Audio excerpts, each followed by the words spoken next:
YS Jaganmohan Reddy గారి హయాంలో 6,000 మంది ఉద్యోగార్థులకు డిఎస్సి నోటిఫికేషన్ని జారీ చేస్తే దానిని దెబ్బతీస్తూ కుట్ర పన్ని కోర్టులకు పోయి దాన్ని జగన్మోహన్ రెడ్డి గారి కన్నా కూడా గొప్పగా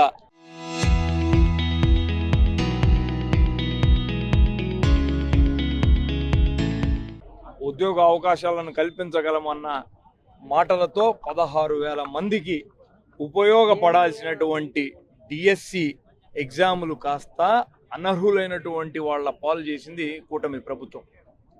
డిఎస్సి 2025 ప్రక్రియలో పూర్తిగా అవకతవకలు జరిగినట్టుగా మనకు సాక్ష్యాధారాలతో సహా ఆ విషయాలన్నీ కూడా బయటకు వచ్చినాయి. దీని మీద ప్రభుత్వం అసలు ఇప్పటి వరకు నోరు తెరిచి వివరణ ఇవ్వలేదు. ఏదో విద్యాశాఖతో ఒక చిన్న నోటును మాత్రం బయటకు వదిలి యువకులు, ఈ ఉద్యోగాలకు అప్లై చేసినటువంటి నిరుద్యోగులు అడుగుతున్నటువంటి ప్రశ్నలకు సమాధానాలను పూర్తిగా దాటవేసేటటువంటి ధోరణిలో ప్రభుత్వం ఉండిపోయింది. అసలు గతంలో ఎన్నడూ లేని విధంగా స్పోర్ట్స్ కోటా ద్వారా 421 మందికి డిఎస్సిలో అవకాశం కల్పించారు.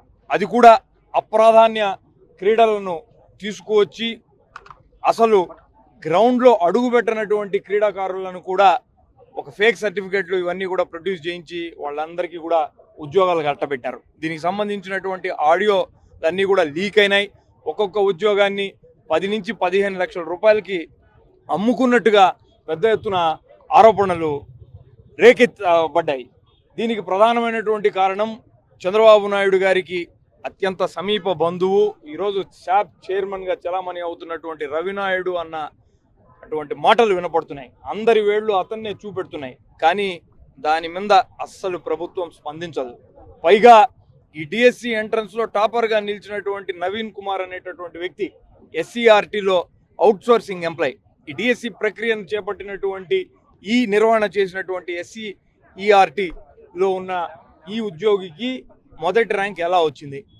మొదటి ర్యాంక్ వచ్చినా కొన్ని రోజుల్లోనే మెరిట్ లిస్టులో నుంచి అతని పేరుని తొలగించినారు. పైగా మెరిట్ లిస్టుని అసలు ఏ కలెక్టర్ ఆఫీసులోనూ డిస్ప్లే చేసినటువంటి పరిస్థితి లేదు. మొత్తంగా ఎంపికైనటువంటి వాళ్లకు నేరుగా వాట్సాప్ మెసేజ్లు, ఫోన్ మెసేజ్లు ఇచ్చి మీరు వచ్చి నియామక పత్రాలు తీసుకోండి అన్నటువంటి విషయాలను పెట్టారు. మొత్తం తప్పుల తడకగా గతంలో ఎప్పుడూ లేని విధంగా అవకతవకలు జరిగినటువంటి మాట వాస్తవం. దీని మీద అదే నవీన్ కుమార్ అనేటటువంటి వ్యక్తి కోర్టుకు పోయి నేను అవుట్సోర్సింగ్ ఎంప్లాయీగా పనిచేశానన్నటువంటి విషయాన్ని స్పష్టంగా దాంట్లో అఫిడవిట్ చూపెట్టినా కూడా ప్రభుత్వం దీని మీద మాట్లాడదు. పైగా ఎవరైనా నోరెత్తితే ప్రతిపక్షాలను పూర్తిగా పీచమనిచేటటువంటి ప్రయత్నం కూటమి ప్రభుత్వం చేస్తోంది. అసలు డిఎస్సి విషయం పైన ఎవరు సోషల్ మీడియాలో మాట్లాడినా వాళ్ళందరి మీద కేసులు పెడతామని చెప్పడం నిజంగా సిగ్గుచేటు.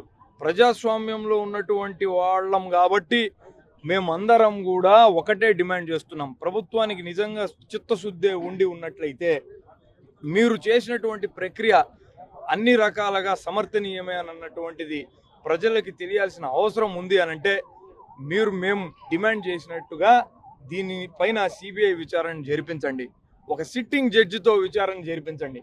అసలు ప్రతిభ ఉన్నటువంటి వాళ్లకు ఉద్యోగాలను తిరిగి ఇప్పించాల్సినటువంటి బాధ్యత మీ పైన ఉందన్న విషయాన్ని తెలియజేస్తూ ప్రతిభకు పట్టం కట్టండి కానీ పైసలకు కాదన్నటువంటి డిమాండ్తో వైఎస్ఆర్ కాంగ్రెస్ పార్టీ ప్రతి జిల్లా హెడ్ క్వార్టర్లోనూ విద్యార్థి యువజన విభాగాల ఆధ్వర్యంలో ఈ నిరసన కార్యక్రమాలు చేపట్టడం జరిగింది. మీరు మీ చిత్తశుద్ధిని నిరూపించుకోనట్లయితే మీకు తగిన బుద్ధిని ప్రజలే అతి త్వరలో చెప్తారన్నటువంటి విషయాన్ని కూడా స్పష్టం చేస్తున్నారు.